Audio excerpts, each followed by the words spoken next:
बोलिए जी, बोलिए क्या है सही आंसर? आपको बताना है निम्न में से किस मामले में भारत के उच्चतम न्यायालय ने कार्यस्थलों में कामकाजी महिलाओं के यौन उत्पीड़न की रोकथाम हेतु व्यापक दिशा निर्देश जारी किए? सही आंसर बताइए क्या है? सही आंसर बताइए। In which of the following case the supreme court of India has issued the comprehensive guidelines for prevention of sexual harassment of working women in workplace? क्या है सही आंसर?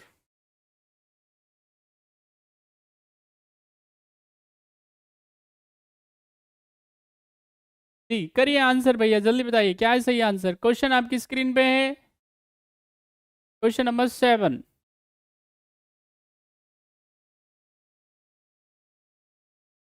कार्यस्थल पर महिलाओं के यौन उत्पीड़न को बंद करने के लिए, रोकने के लिए माननीय सर्वोच्च न्यायालय ने अपनी कॉम्प्रिहेंसिव इंटीग्रेटेड उन्होंने क्या किया, दिशा निर्देश जारी किए। ये कौन से मामले में ऐसा किया गया था, जल्दी बताएं।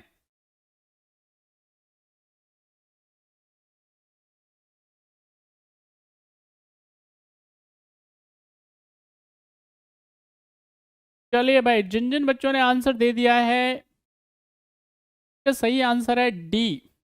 D is the right answer. तो यहां पे याद रखना है Vishakha versus state of Rajasthan and others.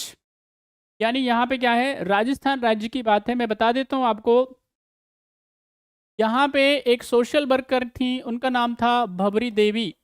और यहाँ पे क्या है, भबरी देवी के साथ में क्या है, यहाँ पे उनके साथ में गैंगरेप की घटना होती है। और वैसी स्थिति में ये घटना है जयपुर के आसपास की, राजस्थान के जयपुर के आसपास की। वो हर जगह पे जाकर के न्याय के लिए गुहार लगाती है, लेकिन क्योंकि पुलिस से लेकर के उच्च अधिकारी तक सब के सब क्या है, ताकतवर हैं, कोई नहीं सुनता है उसकी। और साथ ही साथ में क्या होगा, उसको अलग अलग प्रकार की प्रताड़नाएं उनकी बर्दाश्त करनी पड़ती हैं, सहनी पड़ती हैं। उसके बाद में यहाँ पे क्या किया जाता है, अलग अलग जो जितने भी महिला संगठन हैं वो मिलते हैं, और उसके बाद में एक नाम दिया जाता है, उसका नाम है विशाखा। और उसके बाद केस फाइल किया जाता है। माननीय सर्वोच्च न्यायालय इसमें क्या करते हैं, दिशा निर्देश जारी करते हैं। ये घटना है 1997 की। और इसके बाद 2013 में माननीय सर्वोच्च न्यायालय की क्या आती है, गाइडलाइंस आती है। और उसमें क्या है, सख्ती बरतने के लिए सीधे सीधे बोले जाते हैं। कहीं पे भी कोई भी महिला अगर कार्यरत है, अगर उसके साथ में अगर कुछ भी होता है और अगर वो उसकी शिकायत करती है, कंप्लेन करती है, तो क्या होगा, सख्त से सख्त क्या होना चाहिए, उसका उसके खिलाफ में एक्शन होना चाहिए। बात समझ में आई? संसद ने क्या बनाया इस पे, फिर उसके बाद में जो है लॉ लेकर के आइए, कानून लेकर के आइए 2013 के अंदर। बात समझ में आई?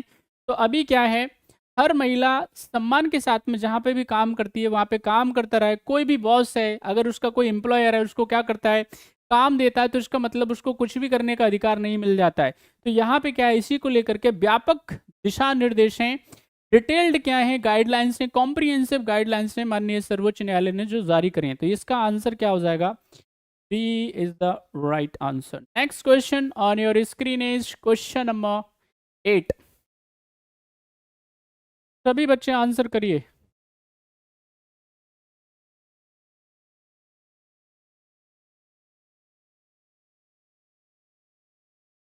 क्वेश्चन आपकी स्क्रीन पे है, आंसर करिए जल्दी से। भारत में रहने वाले विदेशियों के लिए निम्नलिखित में से कौन से अधिकार उपलब्ध हैं? सारे बच्चे बताइए जल्दी से। भारत में रहने वाले विदेशियों के लिए निम्न में से कौन से अधिकार हैं? बहुत सारे फॉरेनर्स हैं जो यहाँ इंडिया में रहते हैं, क्या क्या राइट अवेलेबल है उनको बताइए। शिक्षा का अधिकार, कानून के समक्ष समानता का अधिकार, आवागमन की सुविधा, भाषण की स्वतंत्रता। क्या है सही आंसर, जल्दी बताएं।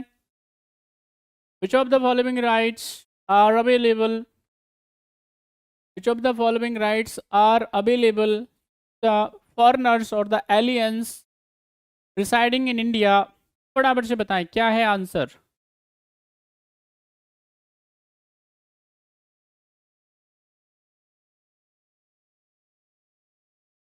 Waiting for your answers.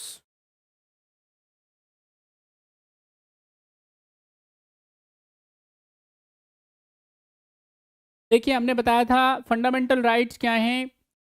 Some of the fundamental rights are also given to the foreigners, कुछ फंडामेंटल राइट याद रखना है, विदेशियों को भी प्रदत्त हैं, दिए गए हैं। उसमें से आपको हमने बताया था आर्टिकल 14, क्या बताया था? आर्टिकल 14, जिसमें क्या है, इक्वलिटी बिफोर लॉ की बात की गई है। बात की गई है कानून के समक्ष क्षमता की बात की गई थी। कानून की नज़र में क्या है, सब बराबर हैं, देशी हो विदेशी हो, कानून का उल्लंघन करेगा तो धरा जाएगा, बढ़िया से सेवा पानी होगी यहाँ पे धर के, उसकी क्या होगा, पनिशमेंट होगा उसको, है ना, कोई भी एक्स बाई जेड। इसके लिए हमने एक्सेप्शन बताया था, प्रेसिडेंट ऑफ इंडिया एक्सेप्शन होते हैं इसका, प्रेसिडेंट के अलावा यहाँ पे गवर्नर ऑफ स्टेट इसके एक्सेप्शन होते हैं।